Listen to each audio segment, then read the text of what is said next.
गुरुर्ब्रह्मा गुरुर्विष्णु गुरुर्देवो महेश्वरः गुरु साक्षात् परब्रह्म तस्मै श्री गुरुवे नमः तस्मै श्री गुरुवे नमः तस्मै श्री गुरुवे नमः ರೇಖಿ ಮಾತೆಗೆ ಧನ್ಯವಾದಗಳು. ಬ್ರಹ್ಮ ವಿಷ್ಣು ಮಹೇಶ್ವರಿಗೆ ಧನ್ಯವಾದಗಳು. ನವ ದುರ್ಗಿಯರಿಗೆ ಧನ್ಯವಾದಗಳು. ನಮ್ಮ ನಿಮ್ಮೆಲ್ಲರ ತಂದೆ ತಾಯಿಯರಿಗೆ, ಪರಿವಾರದವರಿಗೆ, ಕುಲದೇವತೆ ಕುಲದೇವರುಗಳಿಗೆ, ಎಲ್ಲ ಗುರುಗಳಿಗೆ, ಸದ್ಗುರುಗಳಿಗೆ, ಋಷಿ ಮುನಿಗಳಿಗೆ, ಸಾಧು ಸಂತರಿಗೆ, ಬ್ರಹ್ಮಾಂಡದಲ್ಲಿರುವಂತಹ ದಿವ್ಯ ಶಕ್ತಿಗಳಿಗೆ ಹಾಗೂ ನಮ್ಮ ಜೊತೆಯಲ್ಲಿರುವಂತಹ ದಿವ್ಯ ಶಕ್ತಿಗಳಿಗೆ ಧನ್ಯವಾದಗಳು. ಅವರ ಆಶೀರ್ವಾದ, ಕರುಣೆ, ಕೃಪೆ ಸದಾ ಯಾವಾಗೂ ನಮ್ಮೆಲ್ಲರ ಜೊತೆ ಹೀಗೆ ಇರಲಿ ಅಂತೇಳಿ ನಾವು ಪ್ರಾರ್ಥನೆಯನ್ನ ಮಾಡಿಕೊಳ್ಳೋಣ.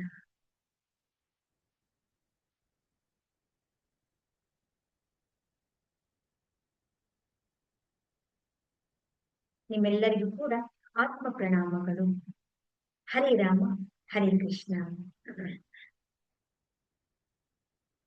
ಈ ದಿನದ ಕ್ಲಾಸಲ್ಲಿ ನಾವು ಯಾವ ವಿಷಯವನ್ನ ತಿಳ್ಕೊಳ್ತೇವೆ ಅಂತ ಹೇಳಿದ್ರೆ, ಚಕ್ರಗಳ ಮುಂದುವರಿದ ಭಾಗಗಳನ್ನ ನಾವು ತಿಳ್ಕೊಳ್ತಾ ಬರೋಣ. ಇವತ್ತು ನಾವು ಅನಾಹತ ಚಕ್ರದ ಬಗ್ಗೆ ತಿಳ್ಕೊಳ್ಳೋಣ. ನಮ್ಮ ಹೃದಯದಲ್ಲಿರುವಂತಹ ಅನಾಹತ ಚಕ್ರ. ಸೊ ಇದರ ಬಣ್ಣ ಯಾವ ಬಣ್ಣ ಅಂತ ಹೇಳಿದ್ರೆ ಹಸಿರು ಬಣ್ಣ. ಇದರ ಸ್ಥಾನ ಎಲ್ಲಿರುತ್ತೆ ಅಂದ್ರೆ ನಮ್ಮ ಹೃದಯ ಭಾಗದಲ್ಲಿ. ಅದರ ಮಂತ್ರ ಯಂಕಾರ. ಇದು ತತ್ವ ಏನು ಅಂತ ಹೇಳಿದ್ರೆ ವಾಯು ತತ್ವ, ಗಾಳಿ. ಸೊ ಇಲ್ಲಿ ಏನು ನಮ್ಮ ಹೃದಯ ಚಕ್ರದಲ್ಲಿ ಏನನ್ನ ನಾವು ನೋಡ್ಬೇಕು ಇಲ್ಲಿ ಅಂತ ಹೇಳಿದ್ರೆ ಪ್ರೀತಿ, ಕರುಣೆ, ಕ್ಷಮೆ. ಅಂದ್ರೆ ನಮ್ಮ ಈ ಒಂದು ಹೃದಯ ಚಕ್ರದಲ್ಲಿ ಇದು ಹೈಯೆಸ್ಟ್ ಎನರ್ಜಿ ಪ್ರೀತಿ. ಇಡೀ ಬ್ರಹ್ಮಾಂಡದಲ್ಲಿ ತುಂಬಾ ಅಂದ್ರೆ ಫೋರ್ಸ್ ಅಂದ್ರೆ ಕಂಪೇರೆ ಮಾಡಕ್ಕಾಗಲ್ಲ, ಅಷ್ಟು ತುಂಬಾ ಎನರ್ಜಿ ಇರುವಂತ ಚಕ್ರ ಯಾವುದು ಅಂದ್ರೆ ನಮ್ಮ ಪ್ರೀತಿಗೆ, ಹೃದಯದಲ್ಲಿರುವಂತ ನಮ್ಮ ಪ್ರೀತಿಗೆ. ಆದ್ರೆ ನಾವು ಆ ಚಕ್ರವನ್ನ ನಾವು ನೋಡ್ತಾ ಇರ್ಬೇಕಾದ್ರೆ ನಾವು ಅರ್ಥ ಮಾಡ್ಕೊಳ್ಬೇಕು ಅಂದ್ರೆ ನಾವು ಮುಖವಾಡಗಳನ್ನ ಹಾಕಿದೀವ, ನಾವು ನಾಟಕಗಳನ್ನ ಮಾಡ್ತಾ ಇದೀವ. ಪ್ರೀತಿ ಅಂತಂದ್ರೆ ಏನು? ನಿಜವಾದ ಪ್ರೀತಿ ನಮ್ಮೊಳಗಡೆ ಇದೆಯಾ? ನಿಜವಾದ ಕರುಣೆ ನಮ್ಮಲ್ಲಿ ತುಂಬಿದೆಯಾ? ನೋಡಿ, ಅಥವಾ ಅಪೇಕ್ಷೆಗಳಿಂದ ಅವ್ರು ಕೊಡ್ತಾರೆ ಅಂತ ನಾವು ಬಯಸ್ತಾ ಇದೀವ? ಅನ್ಕಂಡೀಷನ್ ಲವ್ ಅಂತ ಹೇಳ್ತೀವಿ ನಾವು. ಅಂದ್ರೆ ಈ ಪ್ರೀತಿ ನಮ್ಗೆ ಎಲ್ಲಿ ಅನುಭವ ಬರುತ್ತೆ ಅಂದ್ರೆ ಆ ಮಗುವ ಹತ್ರ ನೋಡ್ಬೇಕು ನೋಡಿ. ನಾವು ಆ ಮಕ್ಕಳ ಹತ್ರ ನಾವು ಕಾಲವನ್ನ ಕಳೆದಾಗ, ಟೈಮ್ ಅನ್ನ ಸ್ಪೆಂಡ್ ಮಾಡಿದಾಗ ಆ ಮಗು ಹತ್ರ ಯಾವುದೇ ರೀತಿಯಾದಂತಹ ಭೇದ ಭಾವ ಏನೂ ಇರೋದಿಲ್ಲ. ಆ ನಿಜವಾದ ಪ್ರೀತಿಯನ್ನ, ಆ ನಿರ್ಮಲವಾದಂತ ಒಂದು ಭಾವನೆಯನ್ನ ಮಗು ಹೊಂದಿರುತ್ತೆ. ನಾವು ಏನ್ ಮಾಡ್ತಾ ಇದೀವಿ ನೋಡಿ, ವ್ಯಕ್ತಿಗಳನ್ನ ನೋಡಿ ಅಥವಾ ಅವರಲ್ಲಿರುವ ಸ್ಟೇಟಸ್ ಅನ್ನ ನೋಡಿ ನಾವು ಪ್ರೀತಿ ತೋರಿಸ್ತಾ ಇದೀವ.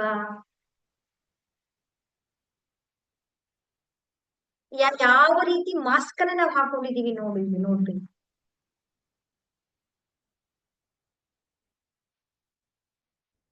ಹೌದಲ್ವಾ? ನೋಡಿ, ಅಪೇಕ್ಷೆಗಳಿದೆ ನಮಗೆ. ನಾವು ಪ್ರೀತಿಯನ್ನ ಕೊಡ್ತಾ ಇಲ್ಲ, ಪ್ರೀತಿಯನ್ನ ಜಾಸ್ತಿ ಬಯಸ್ತಾ ಇದೀವಿ. ನಾವು ಎಕ್ಸ್ಪೆಕ್ಟೇಷನ್ ಜಾಸ್ತಿ ಇದೆ ನಮಗೆ. ಆ ಪ್ರೀತಿ ಅನ್ನೋದು ಏನಾಗ್ಬೇಕು ಅಂದ್ರೆ ತುಂಬಿ ಹರಿಬೇಕು. ಅದ್ ನಮ್ಮೊಳಗಡೆನೆ ಪ್ರೀತಿ ಇಲ್ಲ. ನಾವು ಖಾಲಿ ಇದೀವಿ, ನಾವು ಎಂಪ್ಟಿನೆಸ್ ಇದೆ ನಮ್ಮೊಳಗಡೆ. ಎಲ್ಲಿ ಕೊಡೋಕ್ ಸಾಧ್ಯ ಆಗ್ತಾ ಇದೆ ನಮ್ಮ ಹತ್ರ?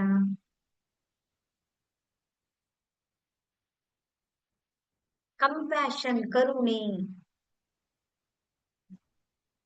ನಿಜವಾದ ದಯೆ ನಿಜವಾದ ಕರುಣೆ ನಮ್ಮ ಒಳಗಡೆ ಇದೆಯಾ? ಟ್ರೂ ಕಂಪ್ಯಾಷನ್ ನಮ್ಮ ಒಳಗಡೆ ಇದೆಯಾ? ನೋಡಿ,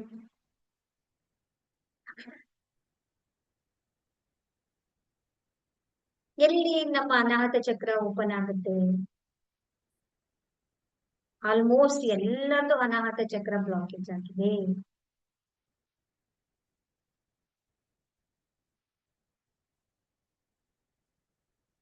ಹೌದಲ್ವಾ? ನಿಜವಾಗ್ಲೂ ಕ್ಷಮಿಸ್ತಾ ಇದೀವಾ? ನೋಡಿ, ಪ್ರೀತಿಯನ್ನ ಕರುಣೆಯನ್ನ ನಾವು ಅವರು ಬಡವರು ಅಂತ ತೋರಿಸ್ತಾ ಇದೀವಾ? ಅವ್ರ ಮೇಲೆ ಪಿಟಿಯಿಂದ ಅಯ್ಯೋ ಪಾಪ ಅಂತ ಕರುಣೆ ತೋರಿಸ್ತಾ ಇದೀವಾ? ಅಥವಾ ನಮ್ಮ ಹತ್ರ ಇರೋದನ್ನ ಅವ್ರು ಸ್ವಲ್ಪ ಕೊಡು ತ್ಯಾಗ ಮಾಡ್ತಾ ಇದೀವ ನಾವು? ನೋಡಿ, ಅವ್ರಿಗಿದ್ರೆ ಕೊಟ್ಟಾಗ ನೀವು ಸಂತೋಷವಾಗಿದ್ದೀರಾ? ನಮ್ಮ ಒಳಗಡೆ ಅಸಮಾಧಾನ ಆಗ್ತಾ ಇದೆ. We are not feel happy. ಸಂತೋಷ ನಮ್ಮೊಳಗಡೆ ಇಲ್ಲ.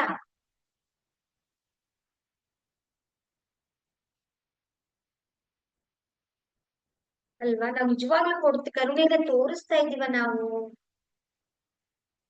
ನಾವು ಕೊಟ್ಟ ಮೇಲೆ ನಾವು ಖುಷಿಯಾಗಿರ್ಬೇಕು, ಬಟ್ ನಾವು ಟಯರ್ಡ್ ಆಗ್ತಾ ಇದೀವಲ್ಲ. ನಮ್ಮ ಹೃದಯ ಮುಚ್ಚಿದೆ. ಏನಿದೆ ನಮ್ಮ ಹೃದಯದಲ್ಲಿ? ನೋವು ಇದೆ ಅಷ್ಟೇ. ಪೆನ್ ಇದೆ. ಹೌದಲ್ವಾ? ಅವ್ರು ಆ ತರ ಹರ್ಟ್ ಮಾಡಿದ್ದಾರೆ, ಈ ತರ ನೋವು ಕೊಟ್ಟಿದ್ದಾರೆ, ಈ ತರ ಮಾಡಿದ್ದಾರೆ ಅಂತ ನಮ್ಮೊಳಗಡೆ ನೋವಿದೆ. ಎರಡೇ ಇರೋಕ್ ಸಾಧ್ಯ ಇಲ್ಲ. ನೋವಿರ್ಬೇಕು, ಇಲ್ಲ ಕ್ಷಮೆ ಇರ್ಬೇಕು.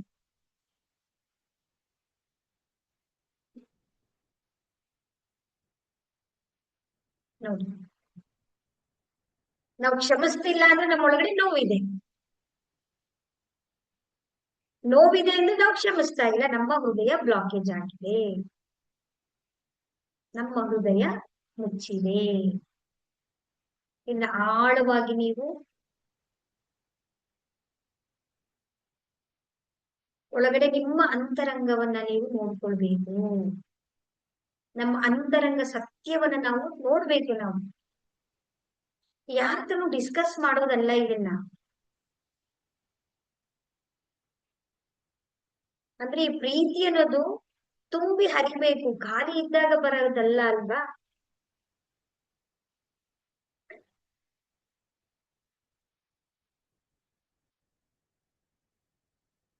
ಕ್ಷಮಿಸಕ್ ಆಗ್ತಾ ಇದೆಯಾ ನಮ್ ಕೈಲಿ?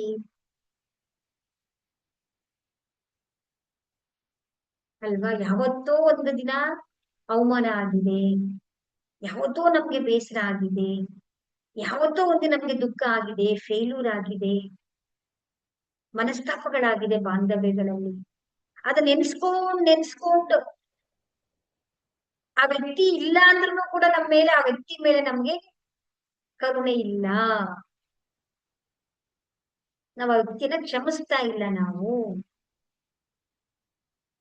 ಬ್ಲಾಕ್ ಆಗಿದೆ ನಮ್ಮ ಹೃದಯ. ಸೊ ಹೃದಯ ಬ್ಲಾಕ್ ಆದಾಗ ನೀವ್ ಏನ್ ಮ್ಯಾನಿಫೆಸ್ಟೇಷನ್ ಮಾಡಿದ್ರು ಕೂಡ ಬರಲ್ಲ. ಈ ಯೂನಿವರ್ಸ್ ನ ಹೈಯೆಸ್ಟ್ ಫೋರ್ಸ್ ಯಾವುದು ಅಂತ ಹೇಳಿದ್ರೆ ಪ್ರೀತಿ.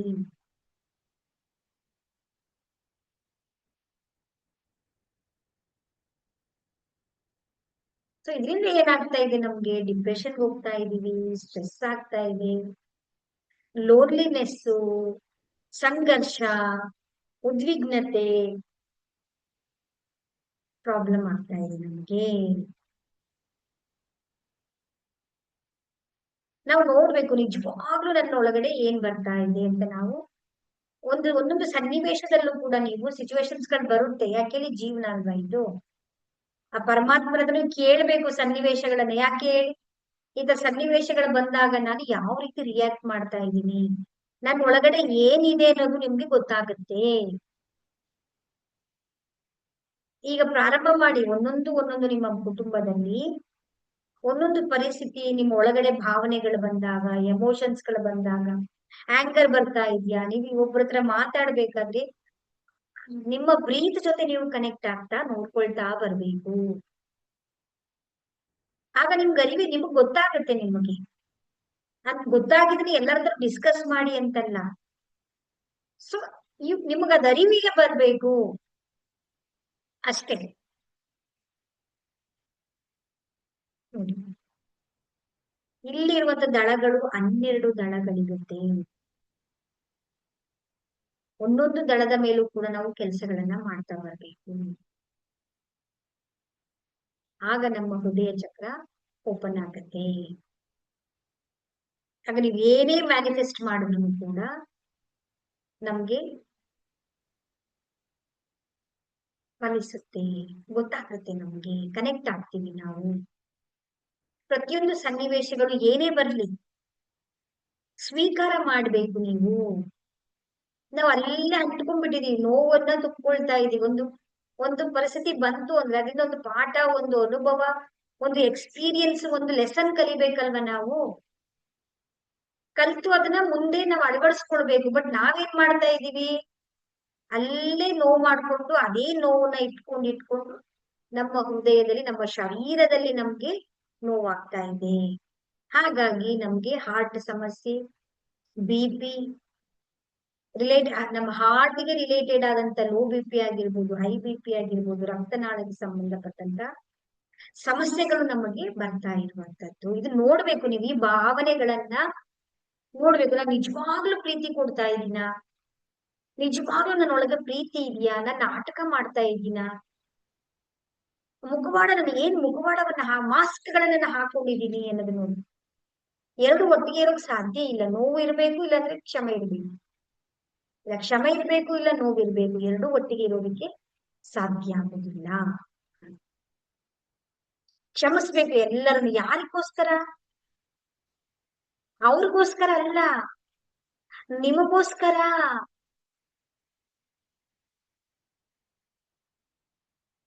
ನಾವೇನ್ ಅನ್ಕೊಳ್ತಿದೀವಿ, ಕ್ಷಮಿಸ್ತಿದೀವಿ ಅಂತ ಹೇಳಿದ್ರೆ ಅವ್ರಿಗೆ ಒಳ್ಳೇದಾಗತ್ತೆ ಅಂತ ಅನ್ಕೊಂಡಿದೀವಿ ನಾವು. ಬೇರೆಯವ್ರಿಗೋಸ್ಕರ ಎಲ್ಲ ಮಾಡ್ಬೇಕಾಗಿರೋದು, ಇದು ನಿಮಗೋಸ್ಕರ ನೀವು ಮಾಡ್ಬೇಕು. ಕ್ಷಮಿಸ್ಬೇಕಾಗಿರೋದು, ಸ್ವೀಕಾರ ಮಾಡ್ಕೊಳ್ತಾ ಇರೋದು ನಿಮಗೋಸ್ಕರ.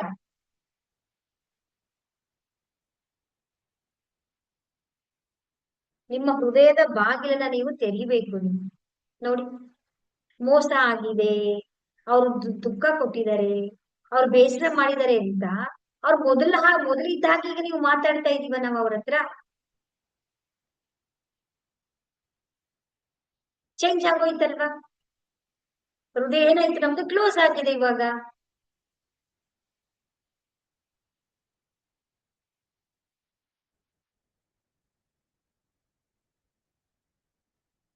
ಮತ್ತೆ ಪ್ರಾಣಿಗಳ ಜೊತೆ ಇರಿ. ಪ್ರಾಣಿಗಳು ಎಷ್ಟು ಅವಾಗ ನಿಮ್ಗೆ ಫೀಲ್ ಆಗುತ್ತೆ ನೋಡಿ, ಎಷ್ಟು ಪ್ರೀತಿ ತೋರ್ಸುತ್ತವೆ ಅದು ಅಂತ ಹೇಳಿದ್ರೆ ಅಲ್ವಾ. ಅದ್ರ ಪಕ್ಕ ಅದ್ ನಮ್ ಪಕ್ಕ ಬಂದ ತಕ್ಷಣ ನಮ್ಗೆ ಅನುಭವ ಆಗತ್ತೆ ಅದು.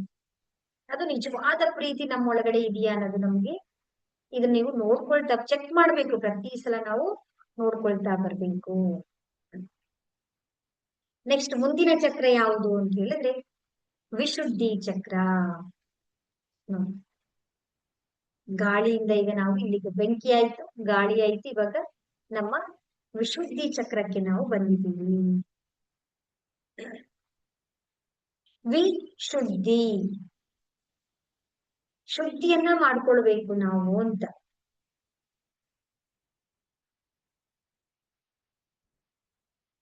ಇದರ ಬಣ್ಣ ಯಾವುದು ಅಂತ ಹೇಳಿದ್ರೆ ಆಕಾಶ ನೀಲಿ ಅಥವಾ ಬ್ಲೂ ಅಂತ ಹೇಳ್ತಾರೆ. ಸೊ ಲೈಟ್ ಬ್ಲೂ ಬರುತ್ತೆ, ಡಾರ್ಕ್ ಬ್ಲೂ ಬರುತ್ತೆ, ಸ್ವಲ್ಪ ಲೈಟ್ ಕಲರ್ ಬ್ಲೂ ಬರುತ್ತೆ ಇದು. ಇದರ ಸ್ಥಾನ ಎಲ್ಲಿ ಅಂದ್ರೆ ನಮ್ಮ ಗಂಟಲು ಅಥವಾ ನಮ್ಮ ಕಂಠದಲ್ಲಿರುತ್ತೆ. ಇದರ ಮಂತ್ರ ಏನು ಅಂತ ಹೇಳಿದ್ರೆ ಹಂಕಾರ.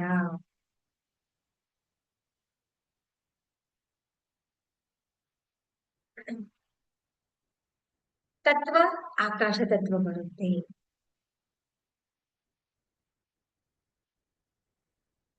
ಇದನ್ನೇನಂತ ಹೇಳಿದ್ರೆ ನಮ್ಮ ಗಂಟಲಿನ ಶಕ್ತಿಯನ್ನ ವಾಕ್ ಶಕ್ತಿ ಅಂತ ಹೇಳ್ತಾರೆ ನೋಡಿ. ಪವರ್ ಆಫ್ ಸ್ಪೀಚ್, ನಮ್ಮ ಮಾತಿನಲ್ಲಿರುವಂತ ಶಕ್ತಿ. ನಮ್ಮ ವಿಶುದ್ಧಿ ಚಕ್ರ ಅಂದ್ರೆ ನಮ್ಮ ಮಾತಿನಲ್ಲಿ ಶಕ್ತಿ ಇದೆಯಾ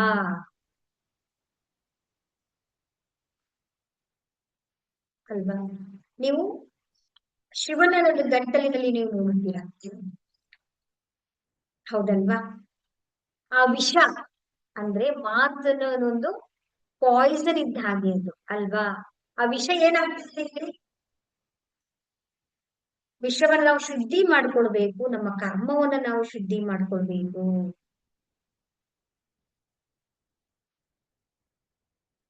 ಸೊ ಅದು ಹೊರಗಡೆನೂ ಬರ್ತಾ ಇಲ್ಲ, ಒಳಗಡೆನೂ ಹೋಗ್ತಾ ಇಲ್ಲ ಅದು. ನೋಡಿ ಹಾಗೆ ಅಲ್ಲಿ ಇರುತ್ತೆ ಅದು. ಈಗ ನೋಡಿ ನಾವು ಏನ್ ಮಾತಾಡ್ತಾ ಇದ್ದೀವಿ, ಮಾತು. ನಮ್ಮ ಈ ಒಂದು ಚಕ್ರ ಆಕ್ಟಿವೇಶನ್ ಆಗ್ಬೇಕು ಅಂತ ಹೇಳಿದ್ರೆ ನಮ್ಮ ಮಾತು ಹೇಗಿದೆ ಅನ್ನೋದು ತುಂಬಾ ಇಂಪಾರ್ಟೆನ್ಸ್ ಆಗತ್ತೆ. ನಾವು ಸುಳ್ಳು ಹೇಳ್ತಾ ಇದೀವಾ?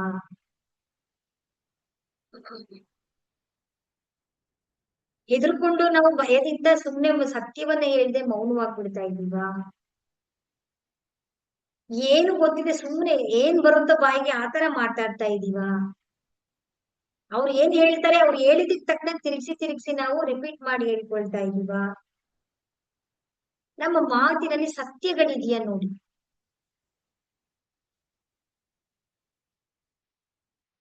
ಇದನ್ನ ನಾವು ಗಮನಿಸ್ಬೇಕು. ನಾವು ಪ್ರತಿ ಸಲ ನಾವು ಒಬ್ರ ಹತ್ರ ಮಾತಾಡ್ಬೇಕಾದ್ರೆ ಅಥವಾ ನಮ್ಮೊಳಗಡೆ ನಾವು ಮಾತಾಡ್ಬೇಕಾದ್ರೆ ಯಾರ ಹತ್ರನೂ ಮಾತಾಡ್ಬೇಕಾದ್ರೆ ನೋಡಿ ನಾವು ಎಷ್ಟು ಮಾತಾಡ್ತಾ ಇದೀವಿ ಅಂತೇಳಿ ನಾವು ನೆಗೆಟಿವ್ ಮಾತಾಡ್ತಾ ನಮ್ಮ ಮಾತು ನೆಗೆಟಿವ್ ಶಕ್ತಿ ಆಗ್ಬಿಡ್ತಾ ಇದೆ, ನೆಗೆಟಿವ್ ಬಲ ಪಡ್ಕೊಳ್ತಾ ಇದೆ, ಪಾಸಿಟಿವ್ ಬಲ ಪಡ್ಕೊಳ್ತಾ ಇಲ್ಲ. ನಮ್ಮ ಹತ್ರ ಇಲ್ಲ, ಅಂತೇಳಿ ಆಗಲ್ಲ, ನಾನ್ ಮಾಡ ನೋಡಿ ಏನ್ ಹೇಳ್ತಾ ಇದ್ದೀವಿ ನಾವು.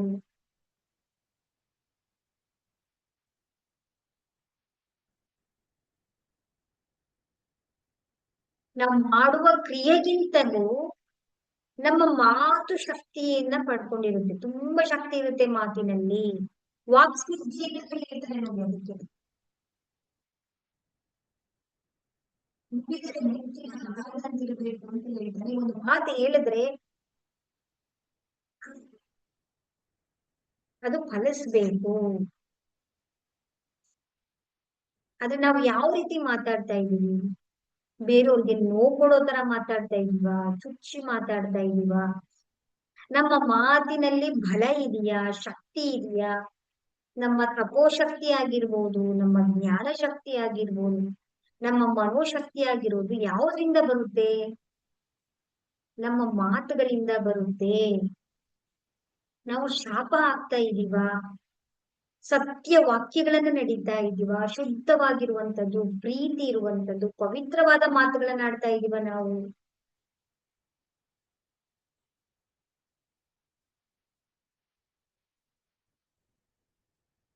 ಈಗ ಯೋಚನೆ ಮಾಡಿ.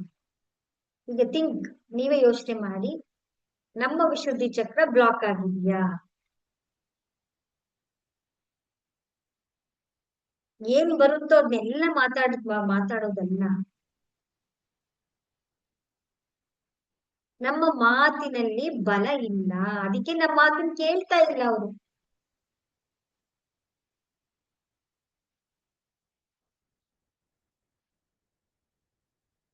ಆದ್ರೆ ಮಾತಾಡ್ಬೇಕಾದ್ರೆ ನಾವು ಯೋಚನೆ ಮಾಡ್ಬೇಕು, ನಾವು ಸತ್ಯವನ್ನ ಹೇಳ್ಬೇಕು. ನೋಡಿ ಇದು ಮಾತಿನಲ್ಲಿ ಸತ್ಯ ಇರ್ಬೇಕು ಯಾವಾಗ್ಲೂ ನಮಗೆ. ಆದ್ರೆ ಸತ್ಯವನ್ನ ನಾವು ಮಾತಾಡ್ಬೇಕಾದ್ರೆ ಯಾವಾಗ ಅವಾಗ ಎಲ್ಲಂದ್ರೆ ಎಲ್ಲಿ ಮಾತಾಡೋದಲ್ಲ ಅಲ್ವಾ? ಯೋಚನೆ ಮಾತಾಡಿ ಸರಿಯಾದ ಸಮಯದಲ್ಲಿ ನೋಡಿ ನಾವು ಮಾತಾಡ್ಬೇಕು. ಸತ್ಯ ಹೇಳ್ತೀನಿ ಅಂತ ಎರ್ರಾಬಿರ್ರಿ ಮಾತಾಡೋದಲ್ಲ. ಸಮಯ ನೋಡ್ಬೇಕಲ್ವ ನಾವು? ಸರಿಯಾದ ಸಮಯವನ್ನ ನೋಡ್ಬೇಕು. ನಾನ್ ಮಾತಾಡೋ ಮಾತು ಉಪಯುಕ್ತ ಆಗುತ್ತಾ ಇಲ್ವಾ, ವೇಸ್ಟ್ ಆಗ್ತಿದ್ಯಾ, ಅದರಿಂದ ಪ್ರಯೋಜನ ಇದೆಯಾ ಯೋಚನೆ ಮಾಡ್ಬೇಕು. ನೋಡಿ ಎಷ್ಟು ನಮ್ಮ ಮಾತನ್ನ ನಾವು ಬದಲಾವಣೆ ಮಾಡ್ಕೊಳ್ಬೇಕು. ಆಗ ನಮ್ಮ ವಾಕ್ ಸಿದ್ಧಿ ಆಗುತ್ತೆ. ನಮ್ಮ ವಿಶುದ್ಧಿ ಚಕ್ರ, ನಾನು ಹೇಳೋದು ಇನ್ನೊಬ್ರಿಗೆ ನೋವಾಗ್ತಿದ್ಯಾ, ಅದ್ರಲ್ಲಿ ಕರುಣೆ ಇದೆಯಾ ಅಂತ ನೋಡಿ, ಇದು ನಾಲ್ಕನೇ ತುಂಬಾ ಇಂಪಾರ್ಟೆಂಟ್ ಆಗಿ ಗಮನಿಸಿ ನೀವು ಮಾತಾಡ್ಬೇಕು ಯಾವಾಗಲೂ. ನನ್ ಮಾತಲ್ಲಿ ಸತ್ಯ ಇದೆಯಾ, ಅದು ಉಪಯುಕ್ತ ಆಗ್ತಾ ಇದೆಯಾ, ಆ ಸರಿಯಾದ ಸಮಯದಲ್ಲಿ ನಾನು ಹೇಳ್ತಾ ಇದ್ದೀನಾ, ಅದ್ರಲ್ಲಿ ಕರುಣೆ ಇದೆಯಾ, ದಯೆ ಇದೆಯಾ ಅಂತ ನಾವು ಯೋಚನೆ ಮಾಡಿ ನಾವು ಮಾತಾಡ್ಬೇಕು.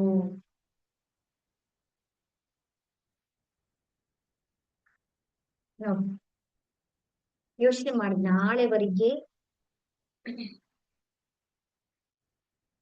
ನಿಮ್ಮವನ್ನ ನೀವು ಅವಲೋಕನೆಯನ್ನ ಮಾಡಿ. ನನ್ನ ಮಾತಿನಲ್ಲಿ ಎಷ್ಟು ಸತ್ಯ ಇದೆ, ಖಾಲಿ ಮಾತಾಡ್ತಾ ಇದೀನಾ, ಗಾಸಿಪ್ ಮಾಡ್ತಾ ಇದೀನಿ ನೋಡಿ, ತುಂಬಾ ಗಾಸಿಪ್, ಹರಟೆ ಮಾತುಗಳು. ಅಂದ್ರೆ ಆ ವ್ಯಕ್ತಿ ನಮ್ಮ ಮುಂದೆ ಇಲ್ಲ, ಇಲ್ಲ ಅಂದ ಮೇಲೆ ಅವ್ರ ಬಗ್ಗೆ ನಾವು ಮಾತಾಡಬಾರ್ದು. ಆ ವ್ಯಕ್ತಿ ಇಲ್ಲದ್ರ ಬಗ್ಗೆ ನಾವು ಮಾತಾಡ್ತಾ ಇದೀವಿ ಅಂದ್ರೆ ಇದು ಗಾಸಿಪ್. ಪ್ರಪಂಚದಲ್ಲಿ ವೇಸ್ಟ್ ಇರೋದು ಯಾವ್ದು ಅಂದ್ರೆ ಗಾಸಿಪ್. ಉಪಯುಕ್ತನ ಪ್ರಪಂಚದಲ್ಲಿ ಯಾವುದು ಉಪಯೋಗನೇ ಇಲ್ಲ ಅಂತ ಹೇಳಿದ್ರೆ ಗಾಸಿಪ್ ಉಪಯೋಗ ಇಲ್ಲ. ಸುಮ್ನೆ ನಾವು ಗಾಸಿಪ್ ಮಾಡ್ತಾ ಇದೀವಿ. ಫಸ್ಟ್ ನಾವು ಬಿಡ್ಬೇಕಾಗಿದೆ ಏನ್ ಗೊತ್ತಾ, ಗಾಸಿಪ್ ಅನ್ಬೋದು. ಯಾಕೆ ಹೇಳಿ, ಫಸ್ಟ್ ಆಫ್ ಆಲ್ ಆ ವ್ಯಕ್ತಿ ಇಲ್ಲ, ಅವ್ರ ಬಗ್ಗೆ ನಮ್ಗೆ ಕರೆಕ್ಟ್ ಆಗಿ ಗೊತ್ತಿಲ್ಲ. ಸುಮ್ನೆ ಮಾತಾಡಿದ್ರೆ ನಿಮ್ಮ ಮಾತುಗೂ ಬೆಲೆ ಇಲ್ಲ, ನಿಮ್ಮ ಮನಸ್ಸು ವಿಷ ಆಯ್ತು, ಅವ್ರ ಮನಸ್ಸು ವಿಷಯ ಆಯ್ತು. ಇವತ್ತು ನಿಮ್ ಬಗ್ಗೆ ಮಾತಾಡ್ತಾ ಇರೋರು ನಿಮ್ ಬಗ್ಗೆ ಬೇರೆಯವ್ರ ಹತ್ರ ಮಾತಾಡಲ್ಲ ಅನ್ನೋದು ಏನಿರುತ್ತೆ? ನಿಮ್ಮ ನಂಬಿಕೆ, ರಿಲೇಶನ್ಶಿಪ್, ಸಂಬಂಧಗಳು ಎಲ್ಲ ಹಾಳಾಯ್ತಲ್ವಾ? ಯೋಚನೆ ಮಾಡಿ. ನಾನು ಎಷ್ಟು ದಿನ ಅದ್ರ ಬದಲು ನಾವು ಮೌನವಾಗಿರ್ಬೋದಲ್ವಾ? ಅದಕ್ಕೆ ಮೌನ ವ್ರತಗಳನ್ನ ಮಾಡ್ತಾ ಇದ್ದಿದ್ದು. ನಮ್ಮೊಳಗಡೆ ಅದು ನಮಗೆ ನಾವು ನೋಡ್ಕೊಳ್ಬೇಕು. ಮಿರರ್, ಪ್ರತಿಬಿಂಬ ನಮಗೆ ನಾವು ನೋಡ್ಕೊಳ್ಳೋದು ಯಾವಾಗ? ನಾವು ಮೌನವಾಗಿದ್ದಾಗ. ಅದರಲ್ಲೂ ಅಂತರ್ಮೌನ ಇದೆಯಾ, ಬರೀ ನೋಡೋರ್ಗೆ ಮೌನವಾಗಿದೀವ ನಾವು? ನಮ್ ಒಳಗಡೆ ಏನ್ ನಡೀತಾ ಇದೆ ನೋಡಿ, ಎಷ್ಟು ವಿಷಯಗಳಿದೆ.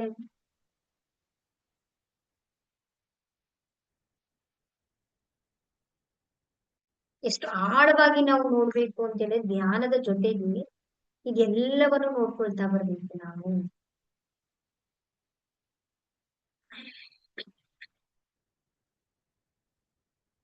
ಅವ್ರು ಮಾತಾಡ್ತಿಲ್ಲ, ಅವ್ರು ಸರಿ ಇಲ್ಲ, ಅವ್ರು ಗಾಸಿಪ್ ಮಾಡ್ತಾರೆ, ಅವ್ರು ಹರಟೆ ಹೊಡಿತಾರೆ, ಬೇರೆಯವ್ರ ಬಗ್ಗೆ ಮಾತಾಡ್ತಾರೆ ಅಂದ್ರೆ ನೀವ್ ಅಲ್ಲಿ ಇರ್ಬೇಡಿ. ನನ್ ಬೇರೆ ಕೆಲ್ಸ ಇದೆ ಅಂತ ಹೇಳಿ ಬನ್ನಿ. ನೀವು ಪರ್ಮಿಷನ್ ಕೊಟ್ರೆಲ್ಲ ಅವ್ರು ಮಾತಾಡ್ತಾರೆ ನಿಮ್ಮ ಹತ್ರ.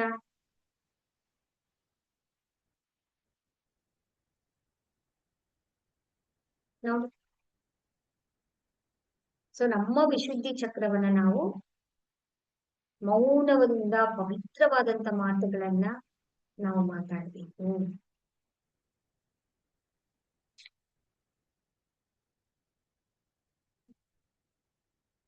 ನೆಕ್ಸ್ಟ್ ಬರುವಂತದ್ದು ಯಾವುದು ಅಂತ ಹೇಳಿದ್ರೆ, ಸೊ ಅದರಿಂದ ಏನಾಗ್ತಾ ಇದೆ ನಮಗೆ ಅಲ್ವಾ? ನಮ್ಮಲ್ಲಿ ನಮಗೆ ಗಂಟಲಿಗೆ ರಿಲೇಟೆಡ್ ಆದಂತದ್ದಾಗಿರ್ಬೋದು, ಕುತ್ತಿಗೆ ನೋವಾಗಿರ್ಬೋದು, ಸುಳ್ಳು ಹೇಳೋದು ಮಾತಲ್ಲಿ, ನಾಟಕ ಮಾಡೋದು, ಚುಚ್ಚಿ ಮಾತಾಡೋದು, ಇವುಗಳಿಂದ ನಮ್ಮಲ್ಲಿ ನಮ್ಮ ಅಭಿವ್ಯಕ್ತಿ, ನಮ್ಮ ವ್ಯಕ್ತಿತ್ವನೇ ತೋರಿಸುತ್ತೆ.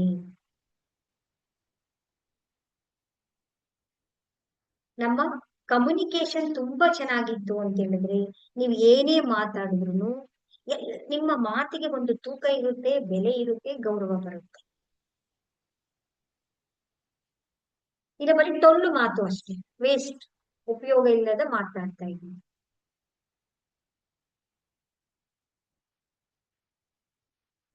ಇದಕ್ಕೆ ಮೌನವನ್ನ ನೀವು ಅಬ್ಸರ್ವ್ ಮಾಡ್ಬೇಕು. ನಿಮ್ ಒಳಗಡೆ ಮೌನವಾಗಿದ್ದು ನೀವು ಮೌನದಿಂದ ನಿಮ್ಮ ಒಳಗಡೆ ನೀವು ನೋಡ್ತಾ ಬರ್ಬೇಕು.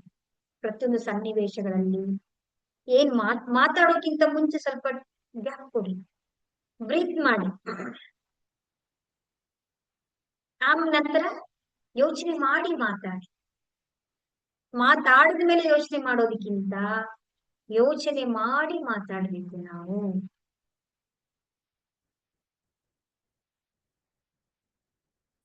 ನೆಕ್ಸ್ಟ್ ಬರುವಂತದ್ದು ಯಾವುದು ಅಂದ್ರೆ ನಮ್ಮ ಆಜ್ಞಾ ಚಕ್ರ.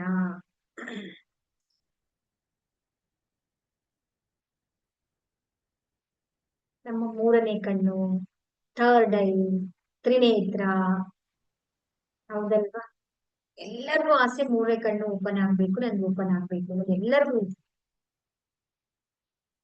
ಇದರ ಬಣ್ಣ ಯಾವುದು ಅಂದ್ರೆ ನೀಲಿ, ಡಾರ್ಕ್ ನೀಲಿ ಇರುತ್ತೆ, ಕಡು ನೀಲಿ. ನಮ್ಮ ಹಣೆಯ ಮಧ್ಯದಲ್ಲಿ ಇರುತ್ತೆ. ಮಂತ್ರ ಓಂಕಾರ, ಆಕಾಶ ತತ್ವ ಇರುತ್ತೆ. ಇಲ್ಲಿ ಏನು ಅಂತ ಹೇಳಿದ್ರೆ ನಮ್ಮ ಅಂಥ ಪ್ರಜ್ಞೆ ಮತ್ತೆ ಅರಿವು.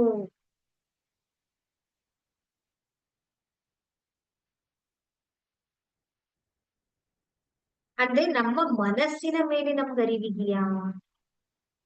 ಎರಡು ದಳಗಳು ಬರುತ್ತೆ, ಒಂದು conscious logic mind, magic mind ಅಂತ. ನಮ್ಮ ಮನಸ್ಸಿನ ಬಗ್ಗೆ ನಮ್ಗೆ ಅರಿವಿದೆಯಾ?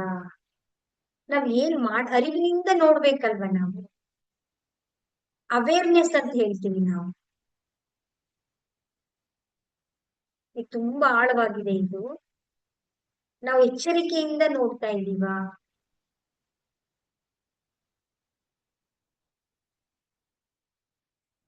ಸತ್ಯವನ್ನ ನಾವು ನೋಡ್ತಾ ಇದ್ದೀವಾ? ಇರುವುದನ್ನ ಇರುವುದಾಗಿ ನಾವು ಹೇಳ್ತಾ ಇದ್ದೀವಾ? ಅದಕ್ಕೆ ಏನೆಲ್ಲ ಬೇಕು ಮಸಾಲೆಗಳನ್ನ ಹಾಕಿ ನಾವು ಹೇಳ್ತಾ ನೋಡ್ತಾ ಇದ್ದೀವಾ ನಾವು?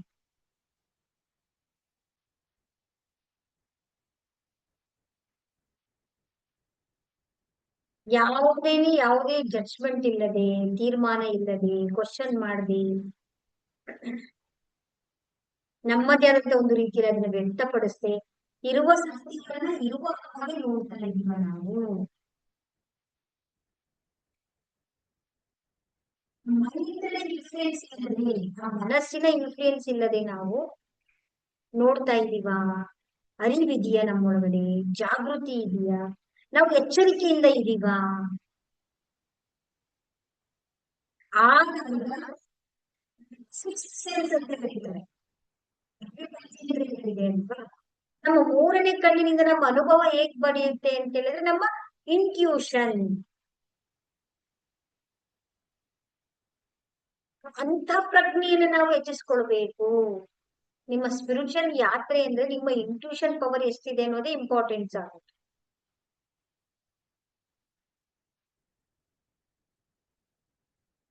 ನೋಡ್ಬೇಕು ನಾವ್ ಅದನ್ನ. ಯಾವುದೇ ರೀತಿಯಾದಂತ ಜಡ್ಜ್ಮೆಂಟ್ ಮಾಡದೆ, ತೀರ್ಮಾನ ಕೊಡದೆ, ಥಿಂಕಿಂಗ್ ಮಾಡದೆ, ಕ್ವಶನ್ ಮಾಡದೆ ನಾವು ಅದನ್ನ ಇರುವುದನ್ನ ಇರುವ ಹಾಗೆ ನಾವು ನೋಡ್ತಾ ಬರ್ಬೇಕು. ಆಗ ನಮ್ಮ ಥರ್ಡ್ ಐ ಓಪನ್ ಆಗತ್ತೆ.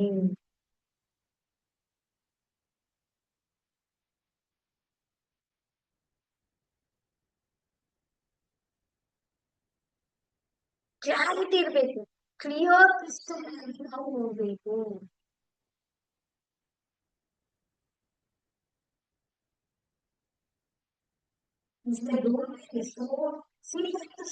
ನಮ್ಮ ಸೋಲ್ ಹೇಳಿದೆ ಅಂದ್ರೆ ಇಲ್ಲಿ ನಮ್ಮ ಆತ್ಮ ಇಲ್ಲಿರೋದು, ಆತ್ಮ ನೋಡ್ತಾ ಇರೋದು ಎಲ್ಲವನ್ನ. ನಾವು ಶರೀರನೂ ಅಲ್ಲ, ನಾವು ಆಲೋಚನೆಗಳು ಅಲ್ಲ, ನಾವು ಭಾವನೆಗಳು ಅಲ್ಲ, ನಾವು ಆತ್ಮ ಅನ್ನೋದು ನಿಮ್ಮ ಅರಿವಿಗೆ ಬರ್ಬೇಕು.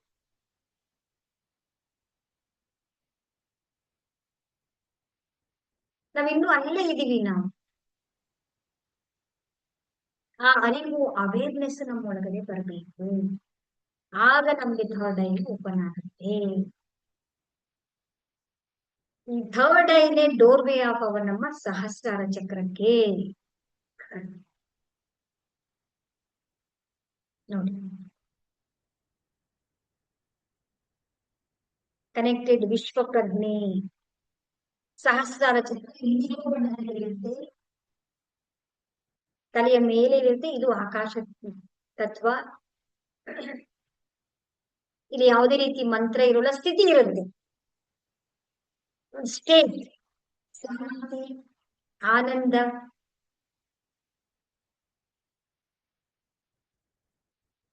ಏಕತೆ ಭಾವ, ವಿಶ್ವ ಪ್ರಜ್ಞೆಯ ಭಾವ ನಮ್ಮೊಳಗಡೆ ಬರುತ್ತೆ. ನಾವು ಬೇರೆ, ನೀವು ಬೇರೆ. ಶರೀರ ಮನಸ್ಸು ಈ ಭೇದ ಭಾವಗಳೆಲ್ಲವೂ ಕೂಡ ಹೋಗಿ ಏಕತೆಯಲ್ಲಿ ಬರುತ್ತೆ. ನಾವು ಏಕತೆಯ ಭಾವದಲ್ಲಿ ಇದೀವ, ಸಂಪೂರ್ಣವಾಗಿ ನಾವು ಏಕತೆಯನ್ನ ಅನುಭವಿಸ್ತಾ ಇದೀವ ಅನ್ನೋ ಒಂದು ಸ್ಥಿತಿ ನಮ್ಗೆ ಬರುತ್ತೆ. ಯಾವುದೇ ಸಿಚುವೇಶನ್ ಬರ್ಲಿ ಹೋಗ್ಲಿ, ಸನ್ನಿವೇಶಗಳು ಎಂತದ್ದೇ ಬರ್ಲಿ ನೋಡಿ, ನೀವು ನಿಮ್ಮದು ಆನಂದ ಸ್ಥಿತಿ ಯಾವಾಗ್ಲೂ ಇರುತ್ತೆ. ರಿಯಾಕ್ಟ್ ಇದೆ, ನಾವು ರೆಸ್ಪಾನ್ಸ್ ಮಾಡ್ತೀವಿ. ಪ್ರತಿಯೊಂದು ಸನ್ನಿವೇಶದಲ್ಲಿ ಒಂದು ಕಲಿಯೋದಿಕ್ಕೆ ಅಂತ ಬಂದಿರುತ್ತೆ. ಪ್ರತಿಯೊಂದು ಸಿಚುವೇಶನ್ ನೀವು ಅನುಭವಕ್ಕೆ ಬರೋದು. ಎಂತ ಸಿಚುವೇಶನ್, ಡಿಫಿಕಲ್ಟ್ ಸಿಚುವೇಶನ್ಸ್ ಬಂದ್ರು ಕೂಡ ಅದು ನಮ್ಗೊಂದು ಅನುಭವಕ್ಕೆ. ಅದ್ ಯಾವುದು ಶಾಶ್ವತ ಅಲ್ಲ, ಬರುತ್ತೆ ಹೋಗುತ್ತೆ ಅಲ್ವಾ. ನಾವ್ ಅಲ್ಲಿಗೆ ಅಂಟ್ಕೊಳ್ಳೋದಲ್ಲ. ಆ ಸಿಚುವೇಶನ್ ಬರುತ್ತೆ, ಅದನ್ನ ಹ್ಯಾಂಡಲ್ ಮಾಡ್ಬೇಕು, ನೋಡ್ಬೇಕು, ಅಲ್ಲಿ ಸಿಕ್ಕಾಕೊಳ್ಳೋದಲ್ಲ ನಾವು. ಅನುಭವ ಎಕ್ಸ್ಪೀರಿಯನ್ಸ್ ಮಾಡ್ಬೇಕು, ಹೊಸದನ್ನ ಕಲಿಬೇಕು, ಮುಂದೆ ಜೀವನ ನಿಂತ ನೀರಾಗಬಾರ್ದು, ಹರಿಯುವ ನೀರಾಗೆ ನಾವು ಮುಂದೆ ಹೋಗ್ತಾ ಬರ್ಬೇಕು. ಆಗ you enjoy experience the life. ಜೀವನವನ್ನ ಜೀವಿಸುವ ಕಲೆ ನಮ್ಗೆ ಬರಕ್ಕೆ ಸಾಧ್ಯ ಆಗುತ್ತೆ. ಆಗ ನೀವು ಸದಾ ಆನಂದದ ಸ್ಥಿತಿ ನಮ್ಮೊಳಗಡೆ ಇರುತ್ತೆ. ಯಾವುದೂ ಕೂಡ ನಿಮ್ಮನ್ನ ಅಲುಗಾಡ್ಸೋದಿಕ್ಕೆ ಸಾಧ್ಯ ಆಗೋದಿಲ್ಲ. ಇದು ಒಂದೇ ದಿನದಲ್ಲಿ ಆಗುತ್ತಾ? ಅಭ್ಯಾಸ, ನಿರಂತರತೆ ಇರಬೇಕು ನಿಮ್ಮಲ್ಲಿ, ಧ್ಯಾನ ಇರಬೇಕು. ಎಂತ ಸಿಚುವೇಶನ್ಗಳು ಬಂದಾಗ ನಿಮ್ಮ ಸತ್ಯವನ್ನ ನಾವು ನೋಡ್ಬೇಕು. ನಾವು ಭ್ರಮೆಯಲ್ಲಿ ಜೀವಿಸುವುದಲ್ಲ.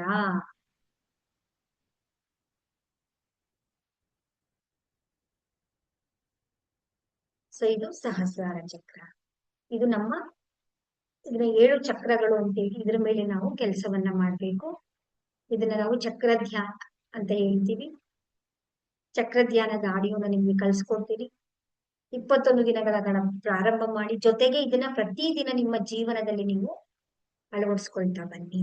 ನೋಡ್ಕೊಳ್ಬೇಕು, ನಮ್ಮನ್ನ ಮರ್ತು ಬಿಡ್ತೀವಿ.